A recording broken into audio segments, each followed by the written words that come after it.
We have already devoted a lot of time to discussing the changes coming to Medicare Advantage and standalone Part D prescription coverage heading into 2025. Whether it is the impacts of the Inflation Reduction Act or the last minute program from Medicare designed to limit premium increases, there is no doubt that changes are coming for next year. Thankfully, you can take an important step right now to prepare so that you're not just sitting back, waiting for the leaves to change and for the calendar to turn to October. What's today? October? In this brief video tutorial, we will show you how to update your list of current prescription medications in your personal online Medicare.gov account. That way, when all of the new 2025 Part D and Medicare Advantage options are released online on October 1st, you are ready to do your analysis and find the right coverage. Just remember that you cannot actually enroll in these new plans until October 15th if you do, in fact, want to make a change. So the first thing you want to do is you go to, of course, Medicare.gov. Make sure it is the official Medicare website. It could look slightly different than this, but it should, of course, say Medicare.gov. Then you go to log in. And if you have not already, you will create an account. You can click on here. You'll see there are 3 different steps. It's going to be very basic information, but you will want your Medicare card to do this. And then once you have done that, you can go back. We'll just go here. Then once you've made the account, you'll put in your username and your password and you'll log in. So once you log into your account, you'll get to your account home. It will show you a bunch of different coverages you have and just different information that will be helpful. But of course, today we're going to focus on updating your current list of prescription medications. So here we'll just go to open all options. And this is where we'll give you options to both add it says update My Save Drugs or update My Save Pharmacies. Real quick, we'll show you the pharmacies. So if you click update the pharmacies, then you'll see here there is currently mail order, Walgreens, and CVS listed. These are just pharmacies that have been used in the past for this person, but we can just remove all of them. Let's pretend we're starting from scratch here.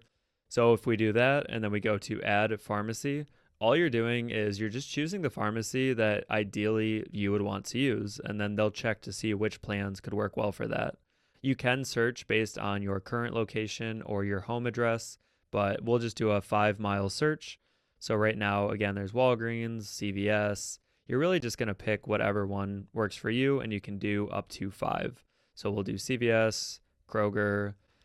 Let's say you want to search for one. So if you prefer Costco, you can just type in Costco, and there will be a Costco. And then you can also do mail order. And last but not least, let's say you want to search for another one. You don't have to type the full name. Like this, we'll do Walmart. I'm just putting in Mart, and you'll see here, Walmart Pharmacy.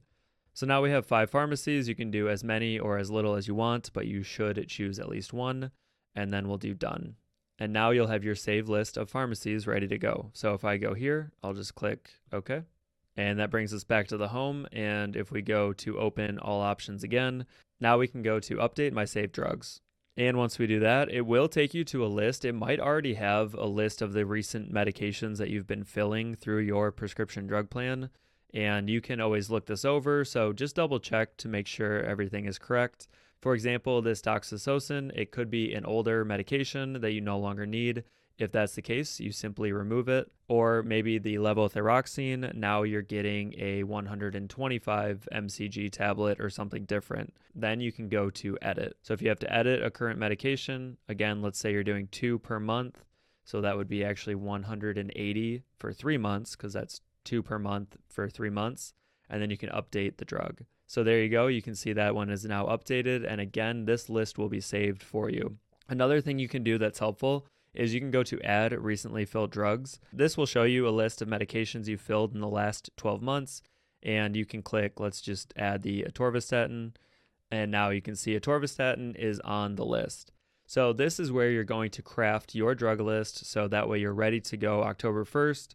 Once you have this drug list done, it's going to make the analysis take probably 10 minutes once the actual plans are released. And you can see when the time is ready, you would just go to start a new plan search. But to go through some additional examples, let's just practice adding a couple medications. If you have any difficulties with this, just of course let us know, ask us the question, and we can help you get this ready to go for October. So let's add an insulin product just as an example. So we can do Tresiba. So for Tresiba, add it. This will ask you if you need generic or the brand name medication. This is also going to be super important. In this case, you would want to do the brand medication if that's what you take, or of course the generic if that is what you're taking. But we'll do the brand. And for this one, you'll want to just figure out the solution you take. It's really important that you're accurate with this just to get accurate pricing and coverage. It'll usually default to the more popular prescribed amount, but here we can see, do you get a pack of 5 3 milliliter pens? It looks like that's the only option for this one, but maybe we change it to this one, the solution, and now it's a vial. So you just have to think to yourself, am I getting the vial? Am I getting the pens?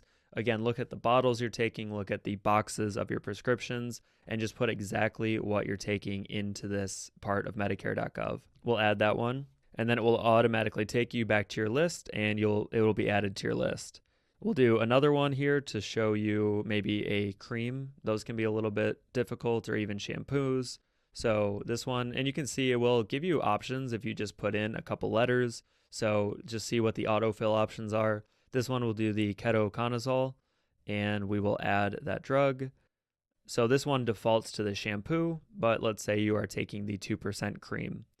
And you can change the tube size. We'll do 30-gram tubes, and maybe you don't get it once a month. You get this one every 3 months. So 1 tube every 3 months, and then you would add it to your list. Again, we'll just keep going through some options. Just want to make you as familiar as possible with this.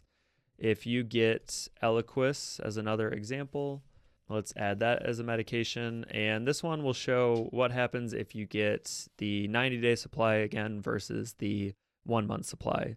So this one, it has you taking 2 per day. So quantity, of course, is how many, frequency, how often. So you're doing 2 per day, and then you have that for a month. So that would be 60 for the month. If you wanted to do a 90-day supply of this, you would have to triple this number, which is going to be 180. And then you do that every 3 months, and you add to my drug list. And then lastly, we'll just show you what happens if you take less frequent medications. These are always good to think about. These might be your inhalers, they might be EpiPens, whatever it might be. If you think about medications that you will normally get throughout the year, but maybe not as regularly as once a month or every couple months. So let's do an inhaler that maybe you get twice a year. So we'll add another drug, and let's do albuterol would be the inhaler. So albuterol and add drug. This one is tricky. There's a lot of options, but you're probably going to have one of these actual inhaler solutions. With an inhaler, you'll see a size on it usually. So this one is 18 grams. If you do this one, it would be 8.5 grams, and this one's 6.7 grams. So let's just say you're doing the 6.7, and you get it once every 6 months. So again, just twice a year, and you can add it to your list. So now you have your full list of medications. Just check over everything. You can take time, you can edit this later, but at this point, once you're done, you simply do done adding drugs. And then when you do that, it will take you back to the home page, which again is what we saw when you first logged into your Medicare.gov account. So when you're here, this will just show you, you can go back to open all options. You can go to update my saved drugs. And now you should see the medication list is exactly the same as we left it. So you have your inhaler, everything else that we talked about.